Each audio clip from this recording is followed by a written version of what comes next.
Hola, hola, ¿qué tal? Bienvenidos. ¿Cómo me les ha ido? Bueno, como lo habíamos anunciado, nos acompaña hoy el periodista colombiano, el señor Gonzalo Guillén.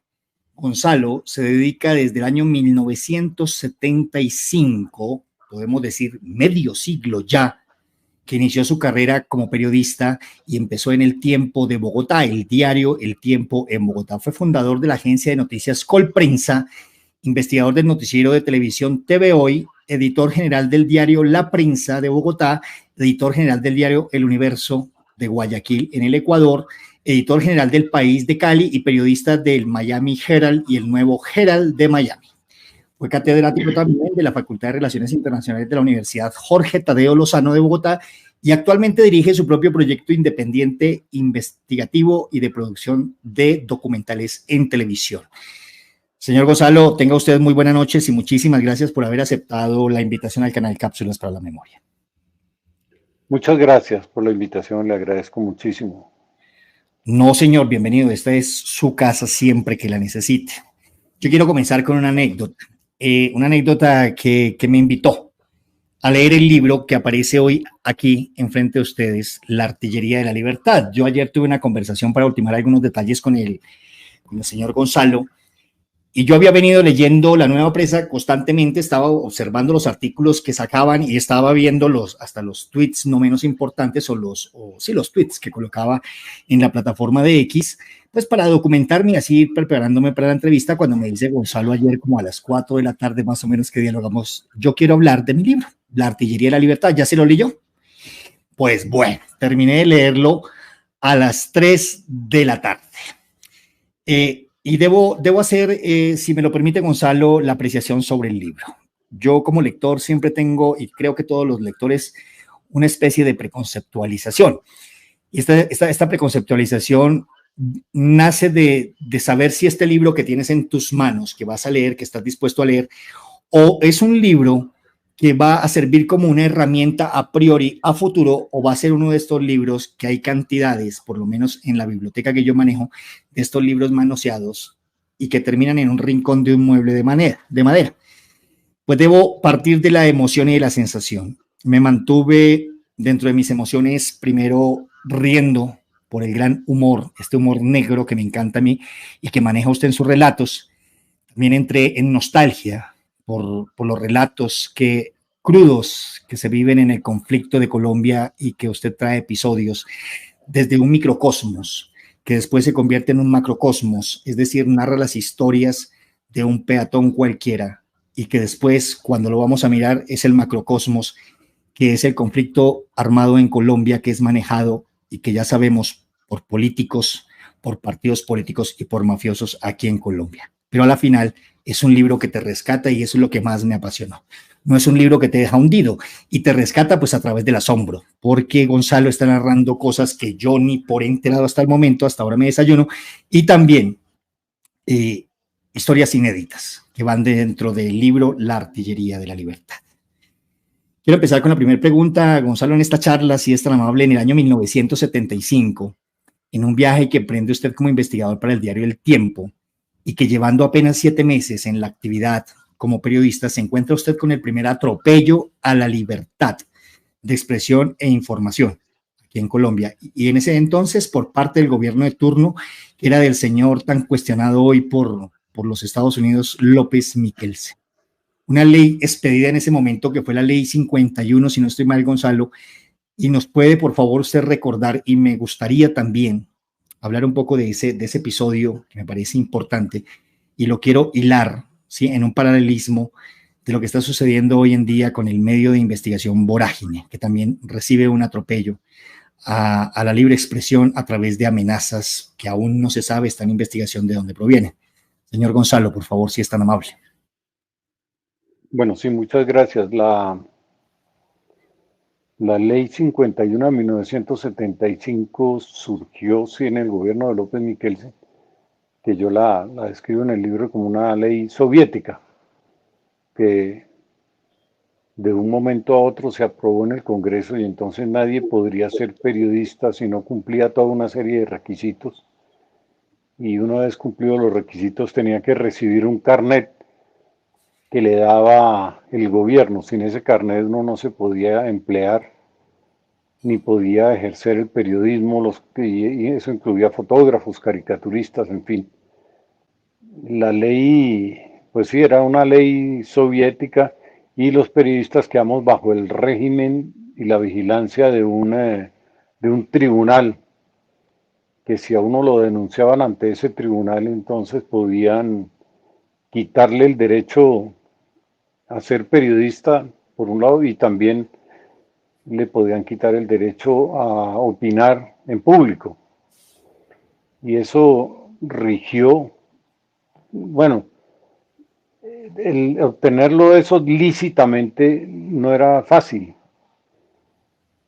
porque la mayor parte de los periodistas no eran de universidad. Yo de hecho me había retirado de la universidad y había empezado a trabajar como periodista en el periódico, pero yo no llevaba 5 años de ejercicio eh, continuo y remunerado, decía la ley, para poder pedir el carnet de que me entregaría el gobierno, y para lograrlo me tocaba someterme a una serie de exámenes y requisitos que pues varios años después logré llenar y obtener mi carnet, pero cuando lo obtuve ya estaba al borde de que me botaran del periódico, porque cualquier medio que contratara gente sin el carnet que expedía el gobierno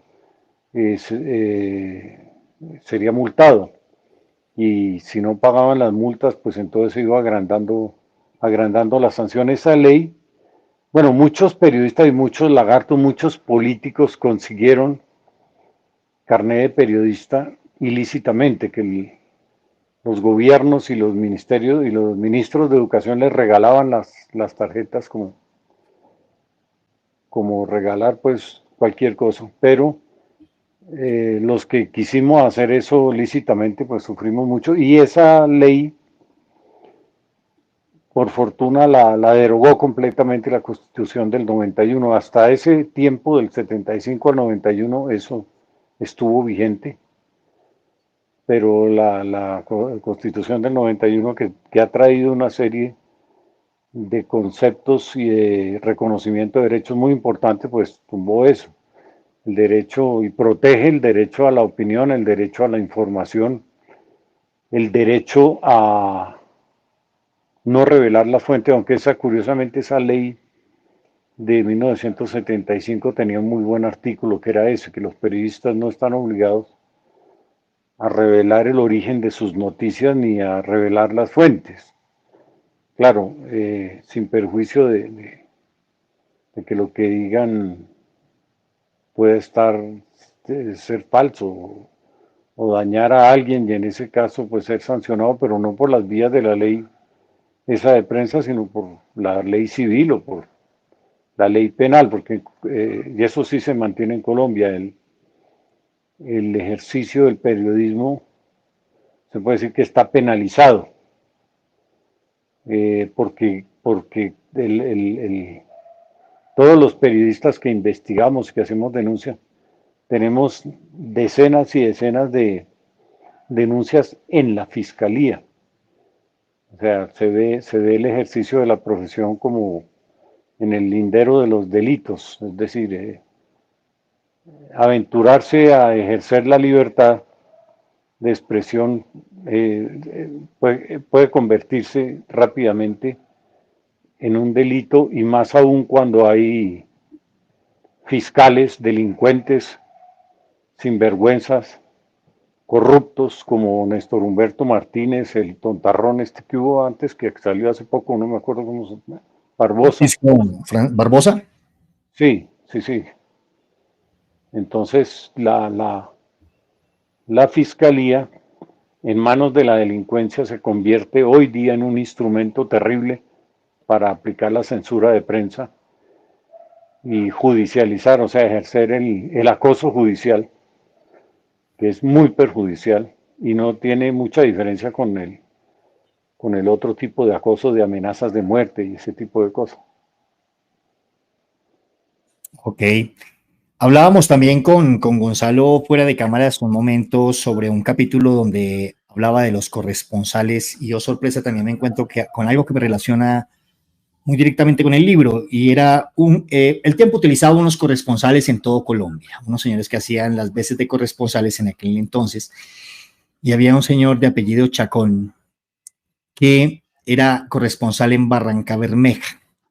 Dijo en su libro el señor Gonzalo, menos mal dejó las penurias del periodismo y en su segunda profesión era músico y se vino a trabajar aquí a lo que se conocía como la playa en Chapinero, en Bogotá, donde formó un mariachi que se llamaba el Mariachi Huasteco. Pues, oh sorpresa que mi padre, ya fallecido, el señor Pablo González, perteneció a ese mariachi huasteco y tocó con el señor y yo en algún momento lo conocí, muy joven yo y un señor de bigote. Pero lo que yo quiero oír, Gonzalo, es cuál era este papel de los corresponsales y qué tanto beneficiaba en su labor de investigador y de periodista en los corresponsales o qué tanto no lo beneficiaban, Gonzalo, por favor.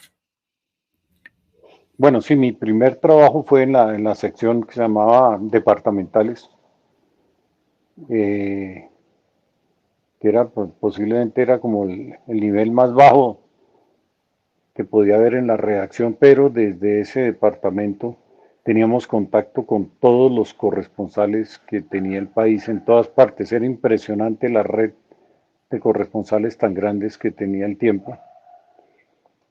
Y bueno, desde esa posición también me tocó viajar y recorrer el país, yo creo que le di la vuelta muchas veces, haciendo un trabajo de reportería que a otros periodistas les parecía como repugnante, ir a pueblos, ir a sitios donde había masacres, a poblaciones y regiones muriéndose de hambre, aisladas, en fin, pero bueno, me enseñó a mí rápidamente, yo era un pelado, a conocer a Colombia, a aprender cómo funcionaba el país.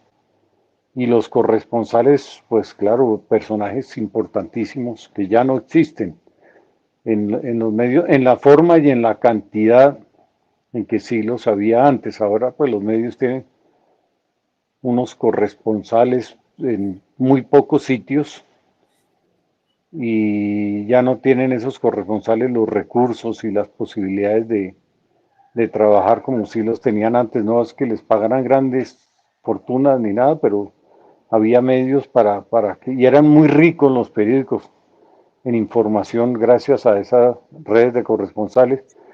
Conocí durante el tiempo en que yo estuve ahí, en el tiempo, conocí a todos realmente. Unos personajes de novela, como el corresponsal de La Guajira, que trabajaba poco porque pasaba la mayor parte del tiempo robando carros en Venezuela, en fin. Y había un corresponsal, que era el de Barranca Bermeja, al que usted se refiere, Raúl Chacón.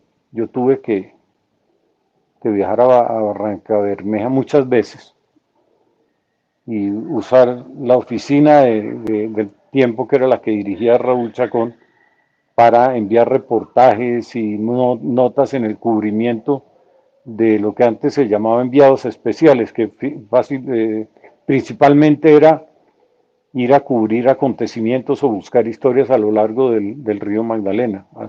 Muchas veces era asaltos del ELN fundamentalmente a poblaciones.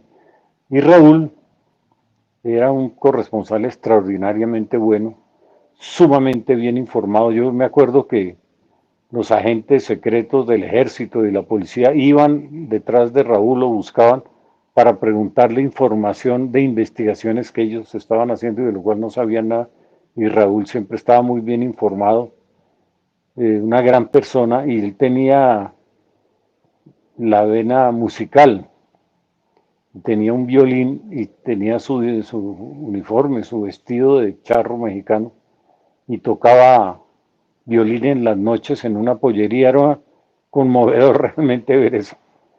Raúl ganaba algún dinero también, aparte de ser periodista del periódico y de difundir noticias a través de una emisora de radio allá, entonces también ganaba plata por la música. Yo nunca volví a saber de Raúl, la verdad. Lo, Supe, lo que, yo supe que había dejado el tiempo, no sé por qué, que se había vinculado al periódico Vanguardia Liberal, que era un periódico que había en Bucaramanga y que tenía una oficina grande en Barranca Bermeja. Y entonces Raúl creo que pasó a dirigir esa oficina y si mal no estoy, después estuvo en Bucaramanga en ese periódico que era de la familia Galvis. Era un fue un periódico muy fuerte en esa zona del país. Y cualquier día, cuando estaba como tomando apuntes para este libro, me acordé de Raúl, lo menciono en un capítulo, me puse a buscarlo, usé internet y encontré que él había venido a Bogotá a montar dejó el periodismo y montó un grupo de mariachis para dar serenatas y todo eso. Eh, Me puse a buscarlo, me dieron un teléfono, alguna vez me dijeron que acababa de salir, que lo llamara más tarde, pero esto fue, digamos, en 2018, 2019, y no, nunca lo contacté. Ahora marco el teléfono y ya no contestan ahí, no sé qué habrá pasado con él. Investigando con gente, también me fui a esa área a ver si lo encontraba, pero me dijeron no, que él estaba por ahí, que a veces venía, que iba con su grupo, que iban en una camioneta y lo contrataban a él con sus músicos y daba las serenatas y tal, que estaba ya completamente dedicado a eso. Y aún hoy me interesaría muchísimo encontrarlo y conversar y saber qué fue de su vida, porque me parece que es una vida de un periodista, una vida muy interesante. bueno, si el señor Raúl Chacón, él era músico empírico. Yo recuerdo que él no fue a la universidad, pero tocaba muy bien el violín. De hecho, yo recuerdo alguna oportunidad, porque yo a veces por ahí de joven pasaba, mi padre se paraba ahí en lo que se conocía como la playa. Lo que pasa es que, Gonzalo, la playa se acabó. Los músicos realmente que hoy en día hay en la playa son músicos nuevos, porque mi padre murió de 80 años. Yo pensaría que el señor Raúl debe estar, como hablábamos hoy, por los 80 años, ¿no? Entonces pienso yo que esta labor para una persona de los 80 años es bien, bien complicadita. Hay algo que dentro, cuando yo decía que el libro nos rescata, es el asombro. Y hablábamos ahorita fuera de cámaras sobre los falsos positivos, el señor Gonzalo.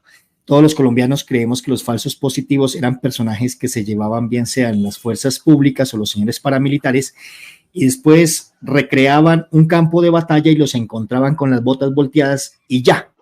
Pero me entero yo en el libro también que los paramilitares hacían otra serie de jugadas para mostrarle a Colombia que los paramilitares también morían. ¿Cómo es esa historia, Gonzalo, por favor? Bueno, sí, es un capítulo que ha conmovido mucho, que es la historia de un niño al que lo reclutan, los paramilitares lo separan de su abuelo que él vivía con él y lo mandan adelante en connivencia con el ejército y entonces va en la primera línea y el ejército lo asesina. El niño suelta el fusil, sale corriendo y lo matan y es un plan de los paramilitares que parece que se repetía mucho, que era poner a estos niños a que los asesinara el ejército y pudiera presentarlos como bajas de los paramilitares, que pues paramilitares no eran. Complicado.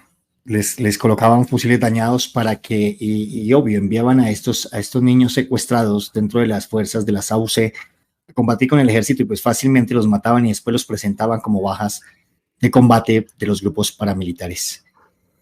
Hay un, Ahondemos un poco, señor Gonzalo, en los capítulos también muy fuertes del niño que acabamos de hablar, la niña y la niña que vendió a su papá. Es un capítulo que me parece muy importante dentro de la historia también de esta difícil situación aquí en Colombia. Gonzalo, por favor. Sí, es un caso que yo cubrí de una niña en Antioquia que en una operación de la policía contra una banda de traficantes de heroína capturó en la madrugada a una serie de personas pero no encontraba al jefe de la organización que era el que querían capturar principalmente y se llevaron todo lo que encontraron ahí en las casas de los narcos y incluido una camioneta muy fina y cuando la policía se iba a retirar con la camioneta salió una niña de 12 años y le dijo al policía que si le dejaba la camioneta ella le decía dónde estaba su papá que era el jefe. Sí, es decir, nos lleva a pensar que los padres de estos corruptos enseñan a sus hijos a ser corruptos desde pequeños. ¿Qué opina usted de lo que digo, señor González? Sí, yo ahí digo que en esa parte, en ese capítulo, que la peor aberración es corromper a sus propios hijos. O sea, aparte de todos los delitos de la gran delincuencia colombiana, digamos, la parte más deplorable, más triste y repugnante es que corrompan a sus propios hijos. Para la muestra un botón Álvaro Uribe Vélez y su par de hijos, ¿no? Unos Sí, perfectos claro, delincuentes. claro. Un tema que Y, jamás dejaría, un ¿cómo? tema que, un tema que jamás dejaría pasar por alto, señor Gonzalo, es el tema descrito por usted en el capítulo titulado Historia de Edecanes. Una puerta que nos deja ver, se entreabre las relaciones del hoy acusado Álvaro Uribe Vélez con la poderosa mafia y el papel de varios generales que ocuparon este puesto de la presidencia, como lo es el de Edecán. Creo que este puesto ya terminó, pero en su momento se utilizaba. Y podría usted, por favor, hacernos un aporte de este capítulo y las historias de los edecanes en los presidentes de Colombia. Sí, es una investigación sobre canes presidenciales, que ese cargo se convirtió en el que era decano, era casi que el jefe de la mafia en Colombia, o jefe, sí, jefe de organizaciones criminales muy poderosas. Y el que estaba en ese cargo usaba el poder de la presidencia, o sea, todo el poder del país prácticamente para en beneficio del crimen organizado. Y, y el capítulo pues explora y muestra cómo son esos edecanes y qué pasaba con ellos. Y ahora ha cambiado, sí, creo que ya no hay edecanes, pero sigue habiendo unos policías al pie de los presidentes, que son gente sumamente oscura, que nunca es investigada y judicializada como debería ser, ¿no? Ahí se encuentra el general Mauricio Santoyo, ¿no? Un edecán precisamente del gobierno del señor Álvaro Uribe Vélez. Sí, señor, sí, claro. Extraditado a los Estados Unidos y delincuente, narcotraficante. Una de las investigaciones que yo he visto del señor Gonzalo Guillén es la de Kiko Gómez, y todo esto nace, creo que, en un viaje que su merced hacia La Guajira, ¿no? Y que en últimas noticias hemos visto que no le pasa nada, absolutamente nada a Kiko Gómez. ¿Cómo comienza usted esta investigación y cómo se entera usted de esta investigación y comienza a ser parte de esta investigación de este señor gobernador allá de La Guajira, Kiko Gómez? Sí, a mí alguna vez me llamó una señora para contarme que Kiko Gómez había asesinado al marido de ella, al guardaespaldas del marido, y que la iba a asesinar a ella, que no faltaba nada para que la asesinara. Entonces, pues, ya había sido alcaldesa del pueblo de Barrancas, en La Guajira. Y en ese momento, Kiko Gómez, que también había sido alcalde de Barrancas, era el gobernador de La Guajira. Eh, Ella me llamó por recomendación de un juez que murió de COVID, un gran juez que se llamaba Franklin Martínez. Él le dijo a Yandra, le dijo, vea, yo como juez no puedo hacer nada, porque tiene que haber una denuncia, una investigación de la fiscalía, llegarme el caso a mí, y eso no va a pasar, pues porque la fiscalía está podrida, el sistema judicial está podrido, todo está podrido, entonces pues yo no puedo hacer nada. Le recomiendo que hable con un periodista. Me recomendó porque yo había publicado años atrás, pues había hecho una larga investigación que publiqué en el Herald de Miami sobre Edgardo Maya, que era procurador, y su familia, que son otra banda criminal, otra horda de corruptos que manejaban los paramilitares, usaban las ambulancias para transportar a los paramilitares y en vez de ir a rescatar heridos, iban en las ambulancias a matar gente. Bueno, era la familia Maya y la delincuencia, el narcotráfico y el paramilitarismo eran una misma cosa. Yo publiqué eso y después publiqué un libro que se llama La caída del Imperio Maya. Entonces, por esa razón él recomienda a la señora que se llamaba Yandra Brito que me llamara a mí a ver si yo podía hacer algo. Yo le dije, bueno, yo lo único que yo puedo hacer es publicar, yo no puedo hacer nada más que denunciar, pero para hacer una denuncia me gustaría que usted a su turno denunciara ante la fiscalía, ante la policía, ante la presidencia, ante todas las instancias posibles que a usted Kiko Gómez la va a matar, que Kiko Gómez le anticipó que se va a morir y que si ella quería matar a Kiko Gómez sin pedir ser muerta, entonces tenía que ir a contratar sicarios fuera de La Guajira porque todos los sicarios de La Guajira, le dijo Kiko Gómez, eran de él, que no tenía cómo conseguir otros para contrarrestar el plan. El caso es que ella sí puso las denuncias, se las mandó a la presidencia, tal todo, como le dije, me las hizo llegar por correo a mi casa en Bogotá.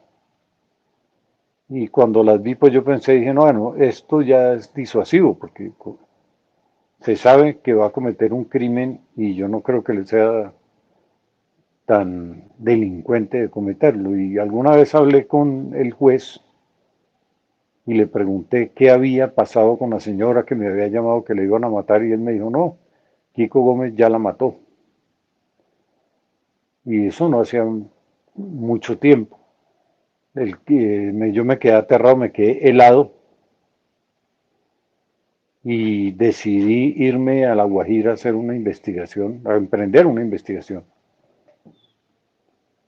sobre ese asesinato. Lo primero que me encuentro es que el caso judicial en segundos llegó a la fiscalía, inmediatamente fue archivado, fue engavetado, fue escondido.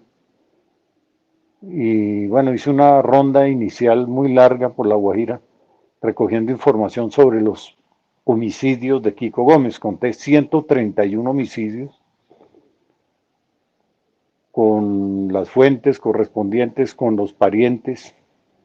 Las circunstancias, unos casos más esclarecidos que otros, pero con todo eso lo que hice no ni siquiera fue publicar un artículo, sino hacer un memorial y lo mandé, una denuncia, la mandé a la Fiscalía General de la Nación, al fiscal del momento que era Montealegre. Y él le transfirió eso al vicefiscal que se llamaba Jorge Perdomo, o se llama. Y debo reconocer que actuó como debe actuar un fiscal, organizó un grupo de investigaciones, lo pusieron en marcha, metieron preso a Kiko Gómez y ya lo han condenado por 6 de esos 131 homicidios. Ya está condenado por el asesinato de Yandra Brito, el esposo y el guardaespaldas. Y en ese caso yo fui testigo contra Kiko Gómez en el juicio. Después en otro caso fui también testigo contra el jefe de sicarios de Kiko Gómez, que se llama Marcos Figueroa, que es un delincuente tenebroso que en estos momentos está maniobrando para ver si lo pueden poner de gestor de paz, lo que sería gravísimo, porque donde ese tipo salga comienza otra vez a asesinar gente, tiene cerca de 1000 homicidios, el Marquitos Figueroa. Bueno, sí, yo declaré allá, condenaron a este tipo y lo condenaron en otro juicio por el asesinato de Luis López Peralta, el papá de la periodista Diana López Zuleta, y de otras dos personas. Y ese caso está embrollado en este momento en un hecho judicial de corrupción asombroso y escandaloso, porque en el Tribunal Superior de Bogotá el caso fue apelado por Kiko Gómez, llegó al tribunal y en el tribunal una sala votó por la ratificación de la condena, o sea que quedó completamente en firme la condena. Aún así, una magistrada de apellidos García Otálora,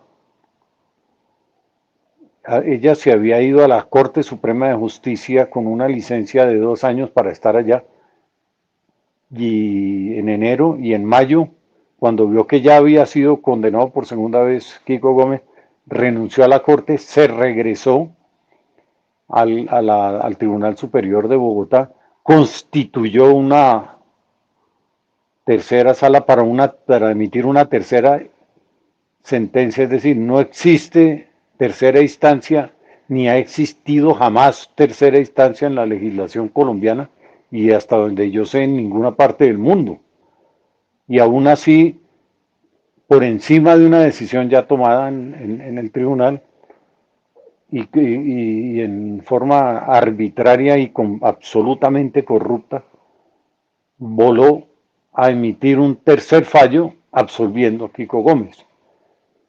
Eso tiene aterrado a la gente, a la fiscalía, al fiscal que logró condenarlo, al mundo judicial, al ámbito de los abogados penalistas decentes con los que he hablado muchísimo con muchos de ellos.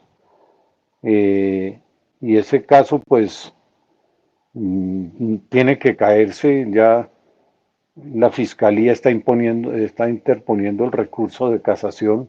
Lo mismo lo está haciendo Diana, lo mismo lo está haciendo la Procuraduría General de la Nación y organizaciones judiciales muy importantes de ONGs de Colombia y fuera de Colombia. Unas ya se han manifestado, otras están por manifestarse y hay toda una serie de acciones legales que están en curso y que yo creo que van a tener, de esas vamos a tener noticias muy pronto.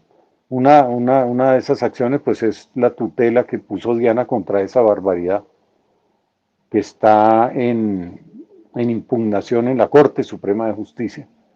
Y ante la Corte Suprema de Justicia han acudido entidades defensoras de la libertad de prensa y de los derechos humanos muy serias, con documentos y razonamientos que hacen notar que lo que ha ocurrido es un atropello monstruoso a la seguridad jurídica que la garantiza la Constitución Nacional y que no se puede votar todas las veces que necesite un corrupto hasta que se consiga el resultado que le está buscando en los estrados judiciales. Dentro del libro hay una parte que me lleva a una pregunta y quiero compartir con la gente que muy gentilmente nos observa.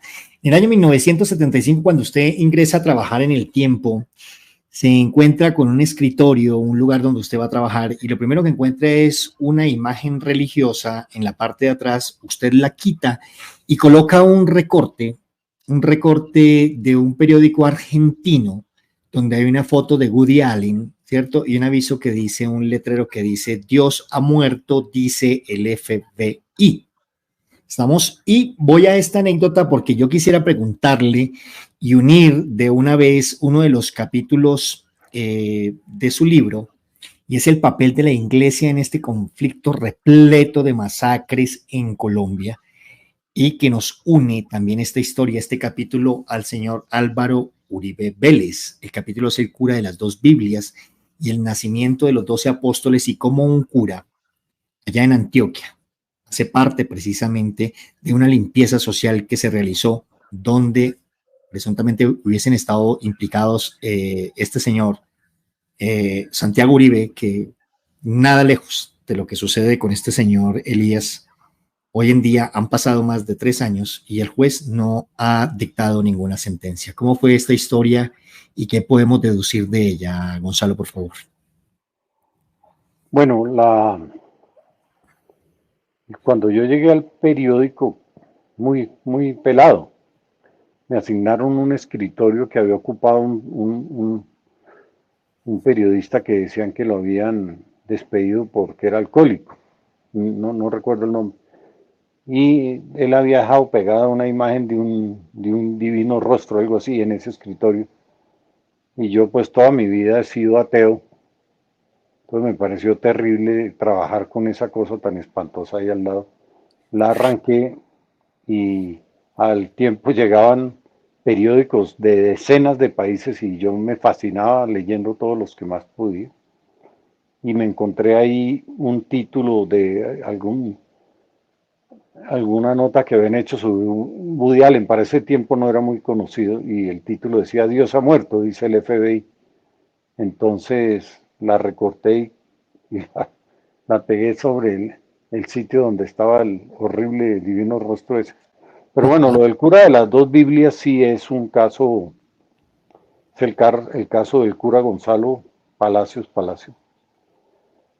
un cura que fue ordenado por otro cura que era Monseñor Willes, obispo que estaba en un pueblo de Antioquia llamado Don Matías. Era un cura pederasta, asesino, inmoral. Era el famoso cura que decía que matar liberales no es pecado. Y durante la redacción del libro me sorprendió mucho encontrar que ese cura lo tienen canonizado para santo en la iglesia. Bueno, la iglesia esa católica es tan podrida que no tiene nada de raro que canonicen a ese cura. Bueno, esta historia en realidad, aparte de contar cómo era el cura cuando llegó a, a ese pueblo, y es que el cura estaba asociado con una banda de paramilitares y él en la confesión le sacaba información a la gente, se la pasaba a los militares y asesinaban a la gente que indicaba el cura. El crimen más atroz es el del exterminio de la familia López, que supo a tiempo que el cura había mandado matarlos, se fueron del pueblo y eso no sirvió porque los mataron a todos, solamente quedó vivo un niño y una muchacha.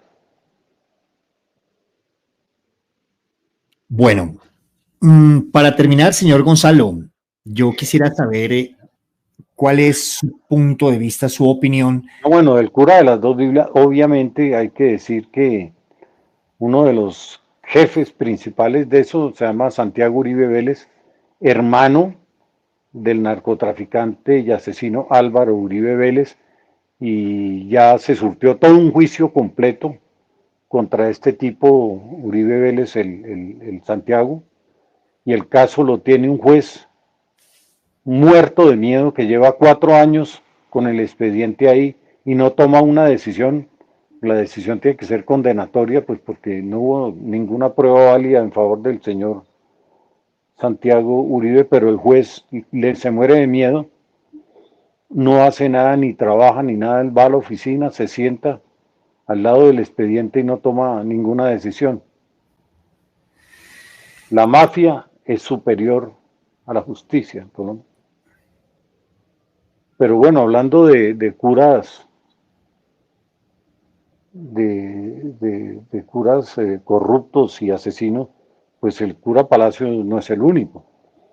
Yo creo que el más grande cura asesino que ha tenido Colombia se llamaba Alfonso López Trujillo, que llegó al grado de cardenal. Y ese cura lo seleccionaron otros curas como Pablo VI, el cura ese otro polaco se llamaba Juan, no, Juan II, Juan Pablo II. Después el otro, el nazi Ratzinger, lo tenían de cabeza, de punta de lanza para combatir la teología de la liberación que surgió en América Latina y él fue el encargado, él fue el sicario del Vaticano encargado de torpedear eso al máximo. Estoy leyendo una investigación muy, muy grande, muy seria, muy bien escrita, muy bien documentada, de un periodista francés, Frédéric Martel. El libro se llama Sodoma. Y ahí tiene un capítulo en el que cuenta, y yo no, eso sí no lo sabía, que ese cura Alfonso López Trujillo estaba aliado con Pablo Escobar y él le pasaba a Pablo Escobar los nombres de los curas que podrían ser más o menos de izquierda y Pablo Escobar los asesinaba a petición del cura López Trujillo y Pablo Escobar le entregaba maletas, dice el libro, llenas de dólares. El cura se volvió multimillonario y cuenta el libro que tenía tanto dinero el cura López Trujillo que además era pederasta, claro, cura y pederasta es sinónimo, es un pleonasmo. Usó dinero del que le ha dado Pablo Escobar para comprar en el concilio, no sé cómo es el nombre, que los curas allá en el Vaticano se encierran a elegir al nuevo papa. Cónclave. Y el cónclave, exactamente. Y entonces López Trujillo distribuyó plata y compró la elección de Juan Pablo II. Un caso de corrupción maravilloso, pues, que tanto que pienso escribir una columna haciendo una reseña del libro y particularmente de la investigación sobre López Trujillo, a quien después de haber asesinado curas y cometido toda clase de crímenes y de haber sido socio de narcotraficantes como Pablo Escobar, también está en la lista de los que van a canonizar, o sea, a convertir en santos y a poner a la gente a arrodillarse y a besar el piso y a prender velas y a pedirle milagros a semejante porquería. Para finalizar, señor Gonzalo, quisiera conocer su opinión sobre cómo ve en este momento la importancia de los medios alternativos en Colombia. ¿Cuál es su opinión al respecto? Bueno, yo creo que medios alternativos llaman, no sé a qué es lo que llaman medios alternativos. Yo tengo un medio que se llama La Nueva Prensa, que está en lanuevaprensa.com.co. Porque yo no sé, alternativos, una alternativa, no sé por qué los llaman así, son medios. Me parece muy bien que haya pluralidad de voces y muy grande porque Internet permite eso, es un recurso maravilloso. Y hay medios muy serios que han hecho revelaciones trascendentales, pues yo rescato lo que hemos hecho en La Nueva Prensa, revelamos la ñeña política, revelamos todo lo de los pilotos del narcotráfico que lidera Uribe, bueno, en fin. Yo en lo que llaman alternativos, si es alternativo de los que funcionan por internet, pues hay los que son serios y publican muy valientes investigaciones que solamente podrían publicarlas ellos porque en ninguna parte, en ninguna otra parte aparecerían. Y también hay unos medios de esos que son alcantarillas, ¿no? Ahora, los medios tradicionales yo sí veo que están en decadencia, que se han convertido en la caricatura de la libertad de prensa, en la caricatura del periodismo clásico, del ejercicio de la profesión con las técnicas y las normas clásicas. Y pues ahí me refiero al Tiempo y a otro poco de algún, por ahí a veces he visto que todavía existe el colombiano, creo que en internet y eso pues, eso simplemente da vergüenza. Sí, señor. Eh, Habló usted sobre los pilotos de Álvaro Uribe Vélez y no lo puedo dejar ir para que nos comente un poco sobre el último capítulo, si no estoy mal, que es del libro El Piloto. Sí, este es el libro, la revelación es una crónica, un relato muy extenso que ha sido, no se ha ganado el primer premio, pero ha sido finalista en premios internacionales de periodismo, es la historia de un piloto que me contó todo sobre cómo fue el tiempo en que él fue el piloto personal del Chapo Guzmán. Un piloto colombiano de helicóptero. Pues la narración es maravillosa porque es una aventura insólita de un colombiano que llega allá y cuenta la minucia, la parte cotidiana íntima de la vida del Chapo Guzmán y detalles como que, bueno, hay mucha cosa que él no me ha contado y otras que yo no me autorizó a publicarlas, pero me cuenta, por ejemplo, de un general colombiano que fue él como piloto, tenía que ir a recoger a la gente que iba a ver al Chapo. Lo recogió, claro que no iba vestido de militar, sino con una gorra, una cachucha deportiva como la de beisbolista. Subió al helicóptero y él se dio cuenta que el piloto era colombiano. Y le dijo, usted es colombiano, ¿cierto? Dijo, sí, mi general. ¿Y usted cómo sabe que yo soy general? Pues porque soy colombiano. Le dijo el tipo, ¿y usted qué hace aquí? Le dijo, yo hago aquí lo mismo que usted, mi general. O sea, un general colombiano iba a visitar al Chapo Guzmán, tenía negocios con el Chapo Guzmán, y empresarios colombianos iban a visitar al Chapo Guzmán. Y yo espero que se dé el momento de que este piloto se sienta tranquilo para poder revelar todo lo que hasta ahora no ha podido decir con detalles concretos, como nombres propios, etcétera. Pero ese capítulo sí ha sido uno de los escritos que más éxito ha tenido en mi carrera profesional. Bueno, Gonzalo, muchísimas gracias por haber estado aquí en el canal Cápsulas para la Memoria. La invitación de parte mía, Mauricio González, por favor adquieran el libro La Artillería de la Libertad en las librerías en Colombia. Un precio. Ya está en la cuarta edición. También lo Yo, consiguen en Busca Libre, por ejemplo, en la Librería Nacional. Bueno, me alegra mucho saber, ayer me enteré que desde julio está circulando la cuarta edición y eso es muy difícil en Colombia. Casi ningún libro pasa de la primera edición. yo conseguí la tercera. Yo salí de aquí a una librería y me vendieron la tercera, pero qué bueno que ya esté la cuarta Bueno, sí, edición. sí, es igual a la cuarta. Lo que pasa es que la, la última pues es para surtir el mercado que se agotó con la tercera. No, y que es un libro que tenemos que leer, digo yo, tenemos que leer los colombianos porque también hay capítulos como El Palacio, ¿no? Esas historias inéditas de lo que sucedió con la toma del Palacio allá en la presidencia del señor Belisario Betancur y el papel que cumplen algunos personajes por ahí muy reconocidos en el panorama colombiano, ¿no, Gonzalo? Sí, señor. Entonces, la invitación, por favor, adquieran La Artillería de la Libertad. Señor Gonzalo, para mí fue un honor, de verdad, un placer, una exquisita charla. Y de antemano, dejar muy en claro, señor Gonzalo, que este canal Cápsulas para la Memoria es un canal donde usted siempre será bien recibido, por favor.